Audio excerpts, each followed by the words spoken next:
Assalamualaikum warahmatullahi wabarakatuh. Halo semuanya, jumpa lagi dengan saya Chow Sing Sing, kurator dari Podcast Horror Night Story.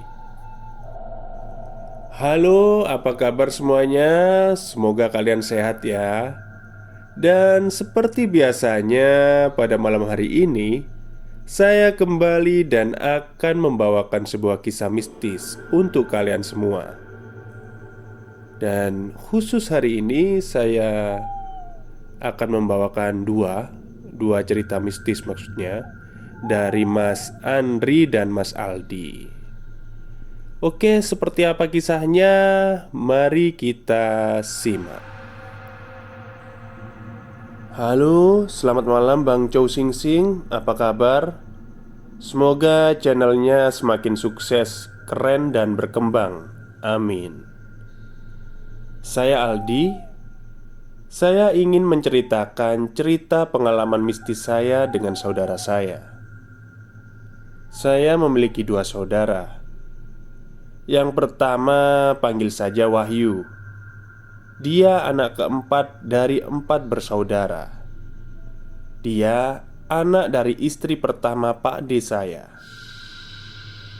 Wahyu ini anak yang manja. Apapun yang dia mau bakal terpenuhi. Maklum, orang tuanya bisa dibilang sangat tercukupi ekonominya. Dan saudaraku yang kedua bernama Hendrik. Hendrik ini adalah anak pertama dari istri kedua Pak D saya. Dia berbeda dengan Wahyu. Hendrik ini bisa dibilang cukup pintar karena dia mendapatkan beasiswa dari universitasnya. Dan juga dia anak yang rajin. Ya, bisa dibilang Wahyu dan Hendrik ini kakak adik, tapi berbeda ibu. Itu saja sedikit perkenalan dari kedua saudara saya. Suatu malam di jam 9 malam tepatnya, hari Rabu, saya sedang bersantai di depan ruang tamu sambil menikmati secangkir kopi dan rokok. Tiba-tiba saya dikagetkan dengan HP saya yang berdering. Ternyata itu adalah panggilan dari Mas Wahyu. Assalamualaikum. Waalaikumsalam. Di mana bro? Aduh, di rumah aja mas, lagi santai. Ada apa ya?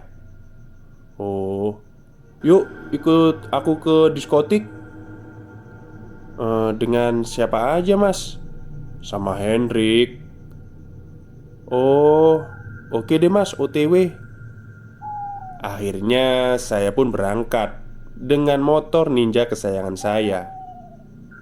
Setelah 25 menit perjalanan, akhirnya sampailah saya di rumahnya Mas Wahyu.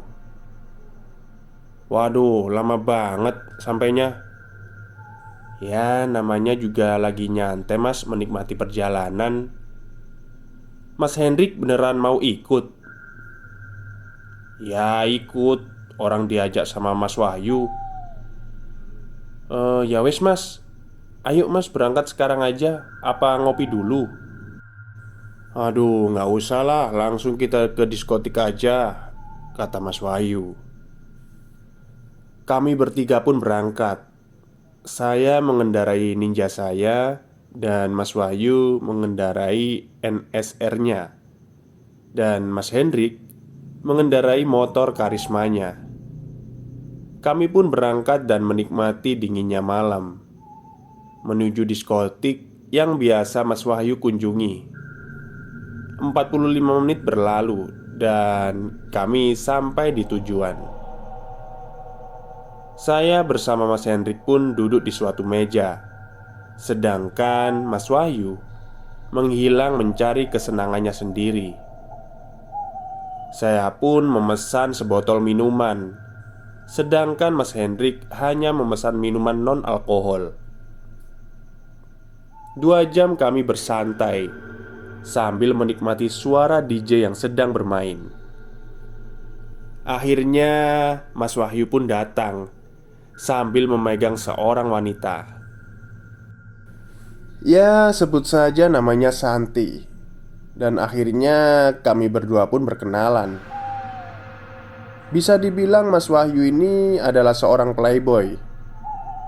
Wanita yang disukainya pasti takluk di pelukannya. Maklum, Mas Wahyu memang sosok yang tampan, putih dan fashion lah sebagai laki-laki. Sedangkan kalau saya bisa dibilang hitam manis. Waktu menunjukkan pukul 2 malam dan Mas Wahyu pun mengajak kami berdua pulang. Dan akhirnya inilah peristiwa yang tidak mau saya inginkan terjadi. Entah kenapa Mas Wahyu meminta bertukar motor dengan adiknya Hendrik. "Dek, tukeran motor yuk. Aku pakai motormu. Pengen naik motormu nih." Mas Hendrik pun menjawab, "Ya udah mas, gak apa-apa." Saya pun bilang ke Mas Wahyu, "Mas, bener tukeran motor sama Mas Hendrik." Mas Wahyu pun bilang, "Gak apa-apa, dia bisa kok, tenang aja." Di sini saya mulai merasakan firasat yang buruk. Dan kami pun mulai beranjak pulang dengan memacu kendaraan kami yang sewajarnya. Awal perjalanan kami lancar-lancar saja. Dan saya melihat jam menunjukkan pukul 2.30 malam. Kami pun melewati sebuah pabrik tua yang mungkin sudah lama tutup. Ya, bisa dibilang banyak kejadian kecelakaan di depan pabrik tua itu. Di depan pabrik tua itu jalannya menikung. Ya, enak lah kalau buat motor laki menikung tanpa mengurangi rem sedikit pun. Sebelum saya masuk jalan pabrik itu, pas di depan pabrik itu ada mobil Fuso yang mungkin menurutku mogok. Tapi kenapa tidak ada rambu-rambu kalau mobil itu mogok gitu loh. Setidaknya hidupkan lampu sen lah. Saya pun memberitahu Mas Wahyu, "Mas, awas, ada Fuso mogok. Gak ada rambu-rambunya. Bahaya loh."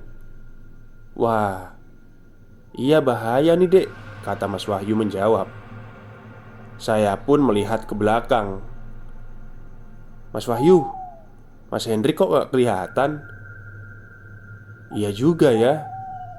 Ya kita lewati dulu aja lah pabrik ini.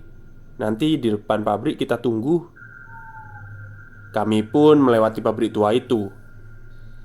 Sekitar 30 meter dari pabrik, kami berdua dikagetkan dengan suara benturan benda yang kuat. Duar. Aku pun dengan Mas Wahyu kaget mendengar suara itu. "Allahu Akbar. Mas, jangan-jangan," ucap saya. Mas Wahyu pun menyuruh saya berputar balik. Dengan jantung yang berdebar-debar, akhirnya kami memutuskan untuk kembali dan pergi ke lokasi suara itu. Dan begitu sampai, kami kaget. Ternyata itu adalah Mas Hendrik.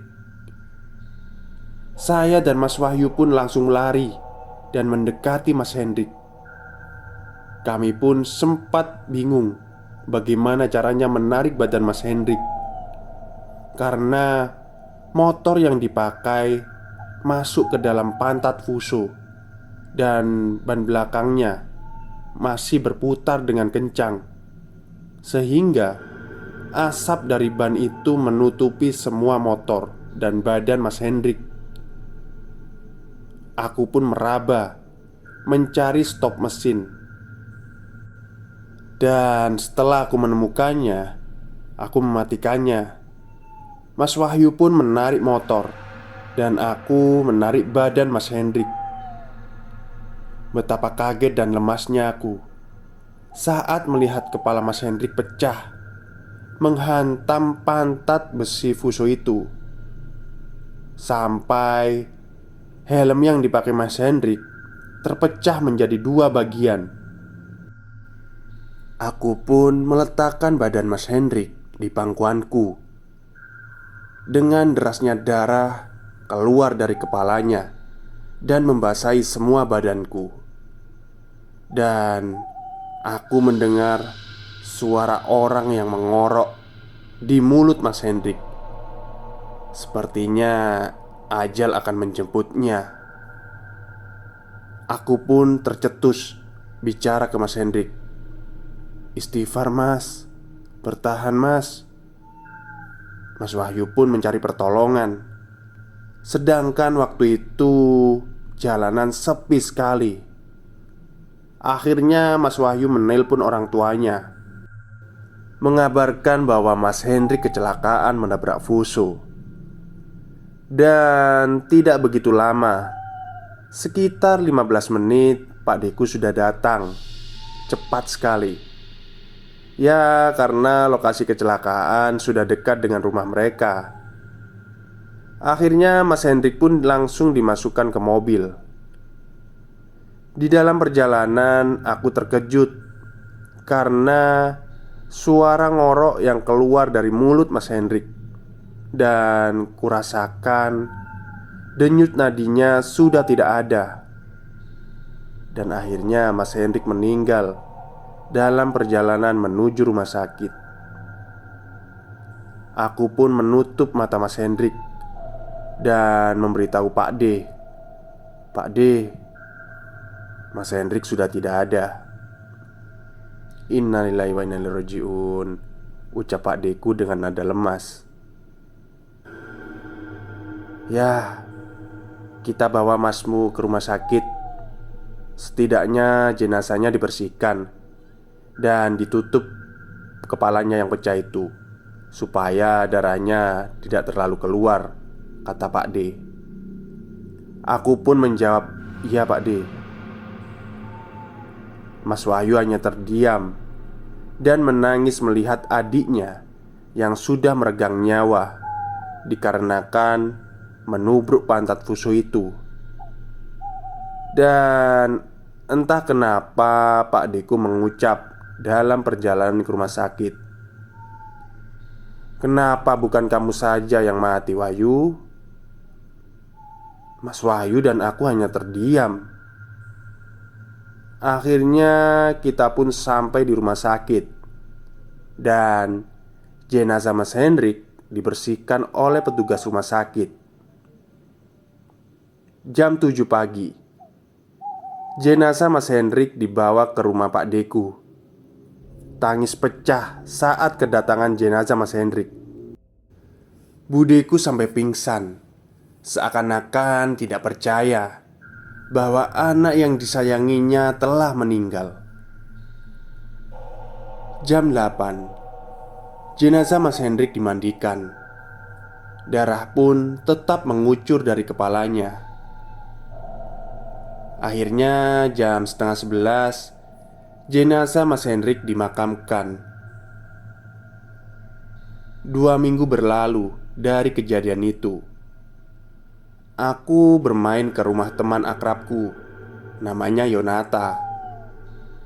Jam 8 aku ke rumah Yonata. "Assalamualaikum." "Waalaikumsalam." "Wih Aldi, udah 2 minggu gak kelihatan. Gak sekolah kamu? Kemana aja coy?" "Iya," jawabku lemas. "Katanya ada saudaramu yang meninggal. Kenapa meninggalnya?" "Ya nanti ku ceritain," kataku. Aku pun masuk dan duduk bersama Yonata. Tak berselang lama, terdengar salam dari depan pintu rumah Yonata.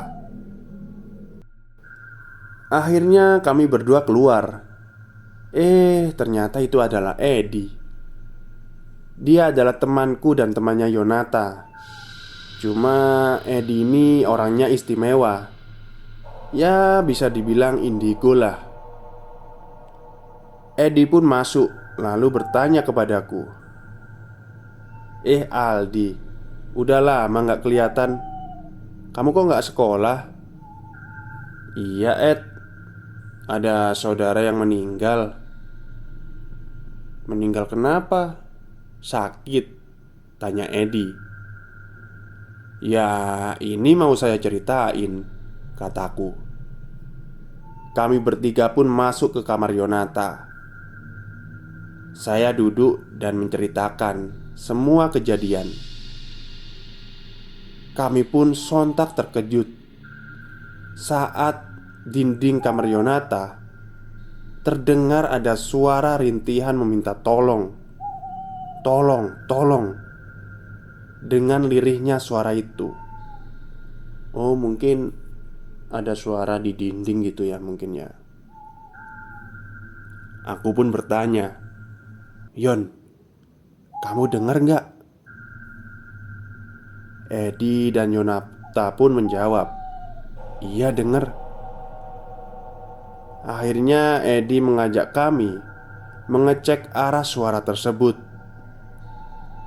Kami pun beranjak keluar dan mengecek dari mana suara itu berasal.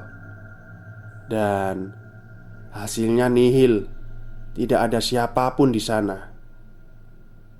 Hanya ada pepohonan yang ada di samping kamar Yonata. Dan kami bertiga pun beranjak masuk ke kamar Yonata lagi. Aku pun lanjut bercerita. Gini loh ceritanya. Tiba-tiba si Edi langsung menyetop ceritaku. "Aldi, Aldi, stop, stop, jangan diceritakan." Saya pun bertanya kepada Edi, "Ada apa, Ed?" Edi pun menjawab, "Yang mau lu ceritain itu ada di samping lu sekarang. Kepalanya pecah di sebelah kiri kan? Mukanya penuh darah." Aku pun langsung terdiam. Sama dengan Yonata, dia pun terdiam. Di saat kami terdiam, aku dan teman-teman mencium bau anyir yang begitu kental. Dan aku pun bertanya pada Edi, "Ed, Mas, aku masih di sini nggak?" Edi menjawab, "Iya masih. Dia diem di samping lu. Dia cuma pengen tahu penyebab kematiannya." Aku pun memberanikan diri bilang ke Edi, "Ed, tolong tanyain kenapa dia masih gentayangan." Dan kata Edi pun menjawab, "Dia minta doakan agar sempurna." Akhirnya Edi pun menyuruh aku bercerita tentang kejadian itu. Lama aku menceritakan. Aku pun di stop sama Edi pas kejadian tubrukan itu. Kalau kata masmu, dia kecelakaan karena menghindari sosok kalajengking besar yang berada di tengah jalan. Masmu itu banting motornya ke kiri, mencoba menghindar. Tapi naas, ada Fuso di sebelah jalan itu. Masmu tidak melihat Fuso itu. Tiba-tiba dia sudah gelap pandangannya. Makanya dia penasaran.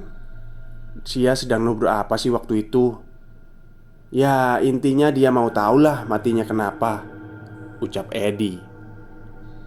Akhirnya malam itu aku pun memberanikan diri mengucapkan pada sosok masku itu yang berada di sebelah, yang tak bisa kulihat, "Mas, insya Allah aku sama ayah ibu mendoakan agar kamu sempurna."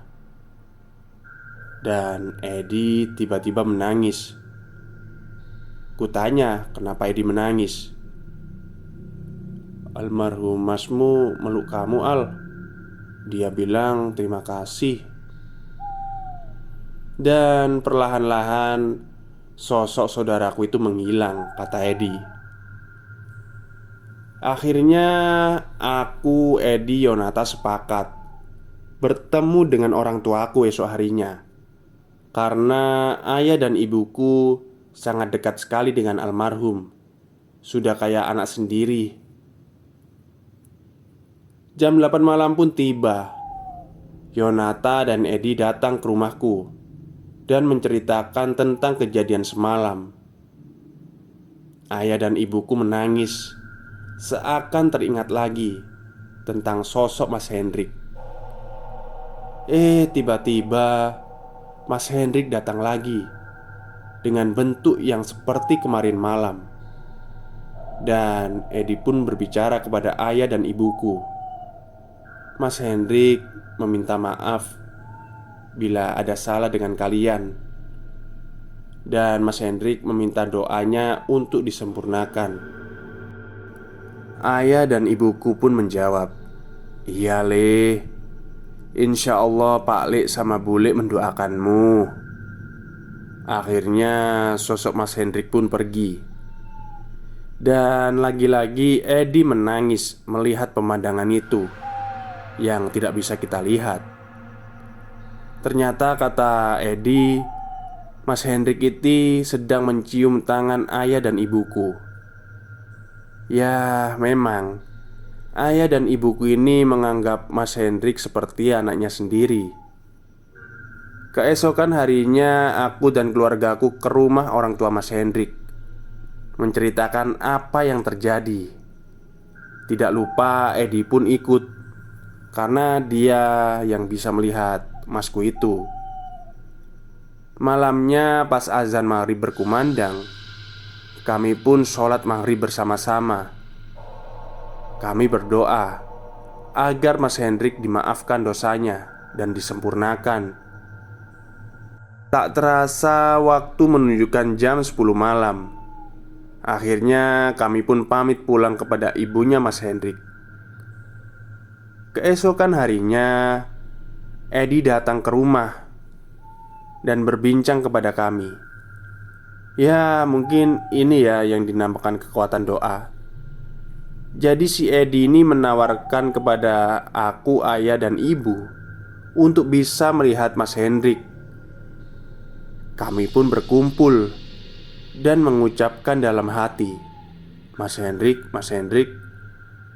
Dan tidak lama kemudian angin dingin datang menghempas ke tubuh kami berempat. Dan sosok Mas Hendrik pun tiba. Edi pun memberitahu kepada kami bahwa Mas Hendrik sekarang alhamdulillah sudah utuh dan bersih.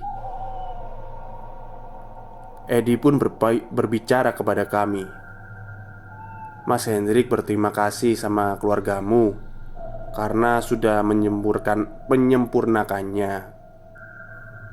Dan mohon dimaafkan atas kesalahannya, baik yang sengaja maupun tidak sengaja." Akhirnya Mas Hendrik pun pergi meninggalkan kami sekeluarga. Aku pun bertanya kepada Edi, "Kenapa lu tahu Ed kalau Mas Hendrik sudah sempurna?" "Ya karena Mas Hendrik datang ke aku," kata Edi. "Ya inilah cerita saya bang. Tidak ada yang saya lebihkan atau kurangkan. Semoga arwah Mas Hendrik tenang di sana. Amin. Dan setiap saya ingat dia, saya selalu merasa dia ada di samping saya sampai detik ini. Nah, maaf bang ya kalau kata-kata saya salah. Maklum saya bukan penulis bang. Terima kasih Bang Choi Sing Sing sudah menceritakan cerita saya. Semoga channelnya selalu sukses dan maju. Amin."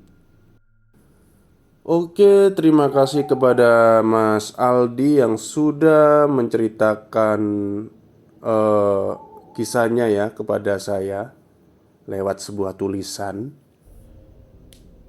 Dan entah kenapa, bukan entah kenapa ya, memang ini kan ceritanya sedih ya.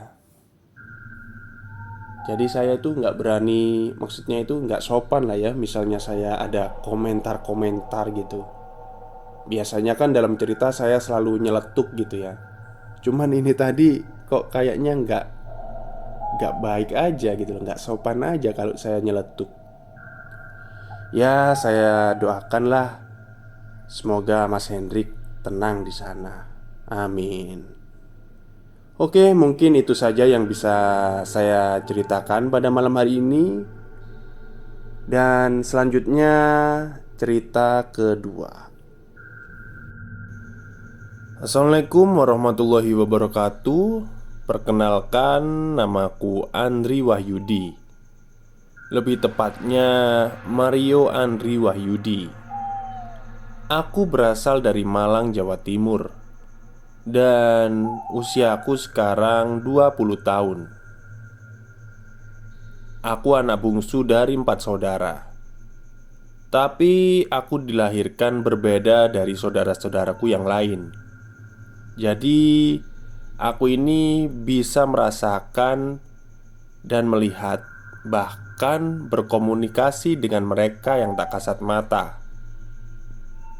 Bahkan aku pernah melihat tanda orang meninggal. Bukannya aku mendahului kuasa Tuhan, tapi kenyataannya memang begitu. Kalau bergaul dengan makhluk yang tak kasat mata mungkin sudah biasa. Tapi bukan itu yang mau aku ceritakan, melainkan hal yang lebih menakutkan. Ceritanya seperti ini. Jadi saat itu aku kelas 2 SMP. Dan saat itu memang adik bungsu mamaku ini mau menikah. Jadi kebetulan waktu itu hari libur, mama mengajak kami untuk menengok oma dan opa. Karena mama harus mengikuti papa yang kerja di kota. Sedangkan oma masih serumah dengan opa dan juga tanteku. Akhirnya saat liburan, kami berangkat ke rumah oma yang perjalanannya kira-kira 2,5 jaman lah. Selama perjalanan tak ada hambatan apapun. Mobil yang kami tumpangi juga baik dan tidak ada macet di jalan. Kami sekeluarga berangkat lebih pagi. Dan rencananya mau nginap di rumah oma 2 hari 2 malam. Dan akhirnya sampailah kami di rumah oma. Rumah oma ini bergaya limasan Jawa yang lumayan lebar. Dan ada sekitar 5 kamar di rumah itu. Jadi lumayan besar lah. Pas aku turun dari mobil, entah kenapa perasaanku jadi tidak enak. Aku mencoba berpikir positif. Mungkin saja karena kecapean dalam perjalanan. Pas aku bertemu oma yang bersebelahan dengan opa, betapa terkejutnya aku. Bukan karena makhluk halus penunggu rumah itu. Yang aku takuti melainkan oma. Ya, aku melihat tubuh oma itu tinggal setengah. Sedangkan setengah yang lainnya sudah hilang. Oh, jadi tubuhnya itu setengahnya nggak kelihatan mungkin ya. Dan yang paling membuatku takut setengah mati, oma ini diapit oleh 2 sosok tinggi besar, berjubah putih bersih sekali. Aku hanya bisa diam memandangi oma, antara takut dan bingung. Sampai mama mengagetkanku. "Hei, kok diem, Dri? Salim dong sama oma," kata mama. Iya mah," jawabku gugup. Sementara kedua kakak-kakakku tidak ikut karena ada kerjaan yang tidak bisa ditunda. Jadi dalam mobil hanya ada aku, mama, papa, serta kakak ketiga aku. Pas aku salim dan cium tangan oma rasanya dingin. Beda sekali dengan tangan opa. Gimana Mia perjalanannya?" tanya opa pada mama sambil mempersilahkan masuk. Baik ya, lancar kok ini tadi," jawab mama.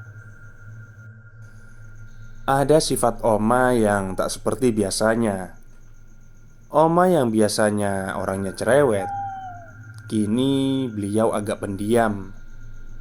Sedangkan aku sendiri tidak fokus menyimpan rasa penasaran ini. Apa yang terjadi dengan Oma ya? Apa aku hanya berhalusinasi? Gumamku dalam hati. Bahkan aku sampai tak sadar kalau papa dan kakakku sibuk mengeluarkan barang bawaan. "Kok kamu gak bantu papa sama kakak kamu sih?" tanya mama membuyarkan lamunanku. "Hah? Iya mah, maaf. Jawabku singkat. Lalu aku bergegas membantu papa dan kakak mengeluarkan barang dari mobil. Sedangkan tante sibuk di dapur menyiapkan makan siang buat kami semua. Setelah semua beres, kami masuk dan berbincang seperti biasa-biasanya lah, kumpul-kumpul. Di sela perbincangan, mama tanya ke Oma yang sedari tadi lebih banyak diam. "Ibu nggak apa-apa kan?"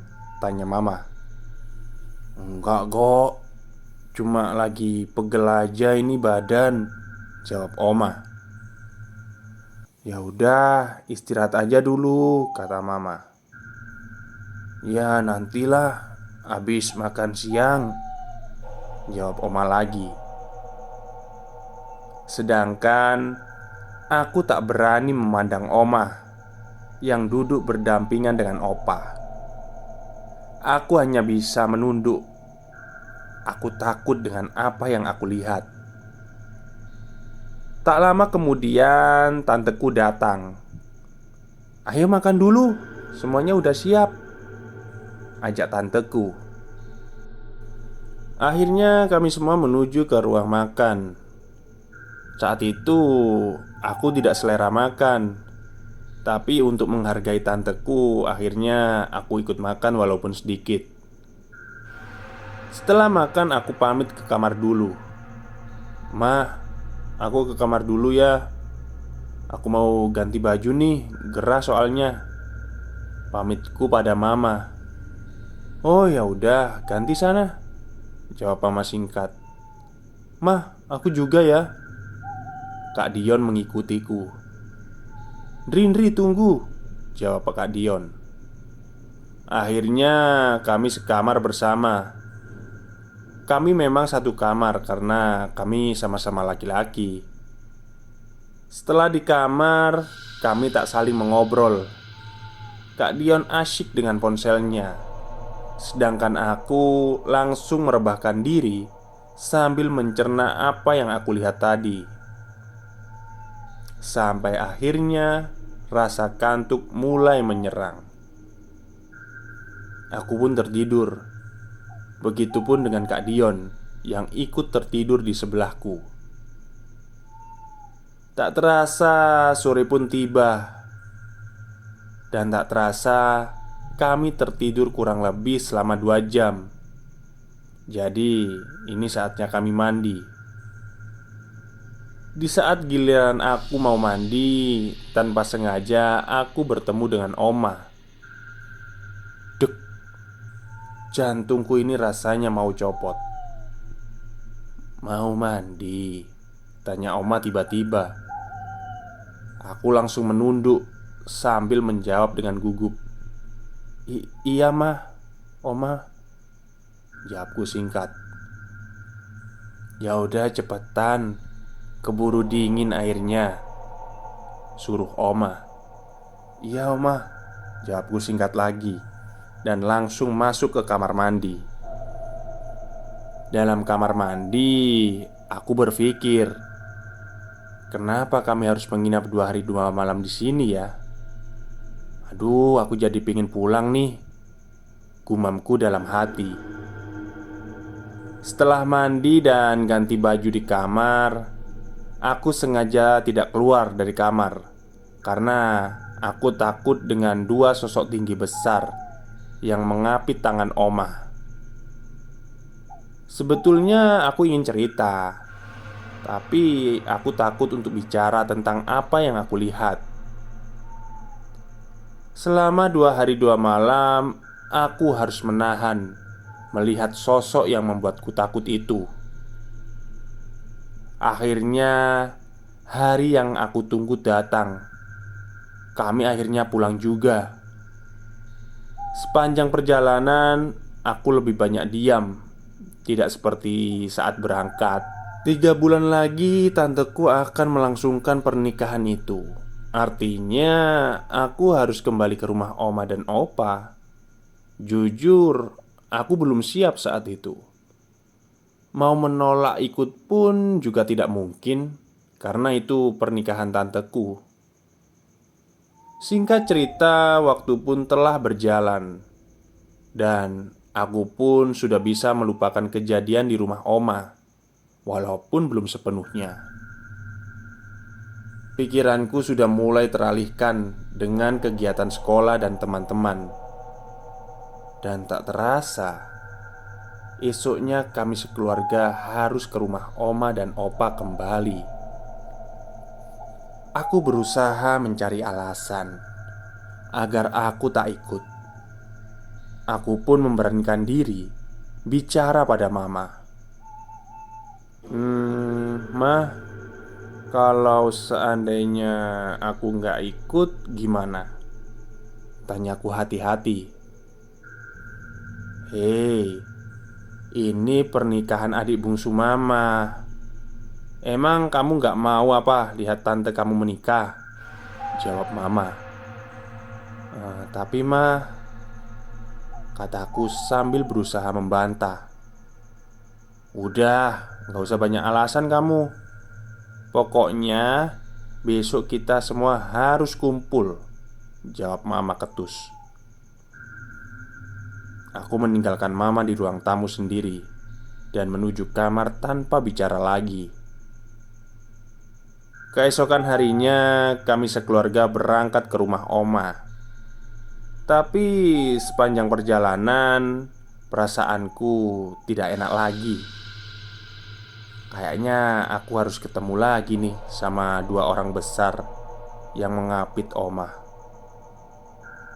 Setelah sampai di rumah oma, ternyata semuanya sudah berkumpul dan ramai sekali.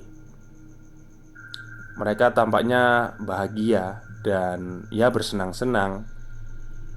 Tapi tidak denganku. Aku lihat memang ramai sih, tapi suasananya berbeda.